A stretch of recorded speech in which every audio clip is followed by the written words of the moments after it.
In today's tutorial, I will show you how to create this design in Canva. Open Canva and on the home page, click on Create to create a new design. Here in the search bar, search Instagram and choose Instagram post.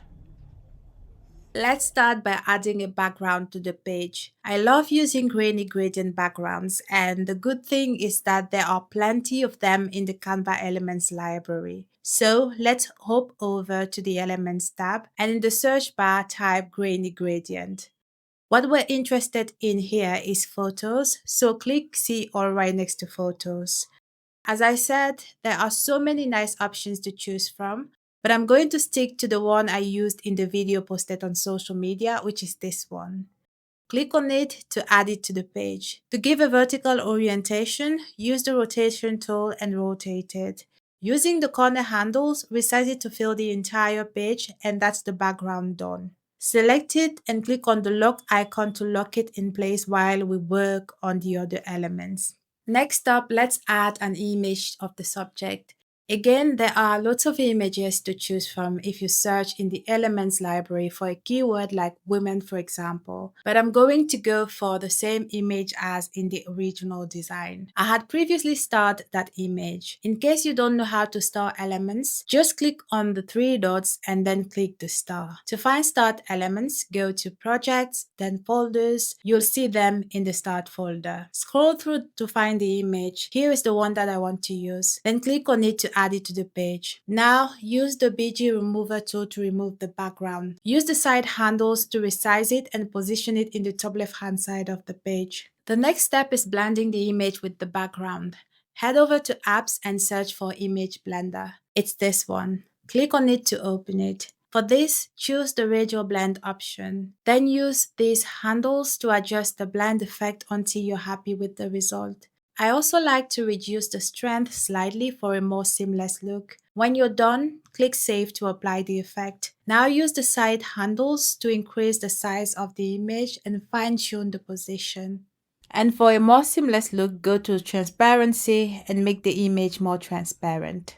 Now let's add the second image of the subject. In this case, I will go back to the Start folder, find it, and add it to the page. Once again, head over to BG Remover to clean up the background. Resize it and reposition it so it's centered. For this one, we're going to blend the bottom part of the image to create a faded effect. So head back to Apps, open Image Blender, and this time apply a linear blend. You'll find the handle, which for some reasons is hidden here, and drag it downward to reveal the image. Then adjust it until you're happy with the result. Reduce the strength slightly again and save it. Now on to adding the text. Press T on your keyboard to add a text box.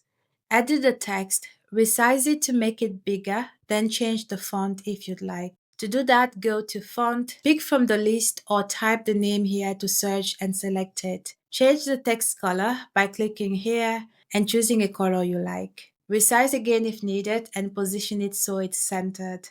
Now, duplicate the text so you have two layers. Select one, go to Effects and choose Hollow.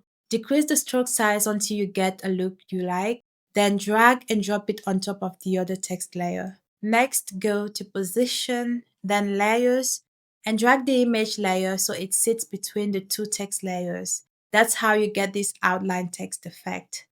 Duplicate the hollow text and change it to a different word. Reduce the size and place it underneath the main text. Add another text box to include a bit more detail about what the flyer is about. Resize it to make it smaller and reposition it like this. To create a button, press R on your keyboard and a square shape will be added to the page. Resize it, then head here to increase the corner rounding if you'd like. Double-click inside the shape to add text. Increase the size of this text and go to Font to change it to match the rest of the design. To finish things off, add one more text box and include contact details like your email address and website. Resize it and place it at the top of the page. And that's it. Don't forget to subscribe for more Canva tutorials, tips, and social media related content.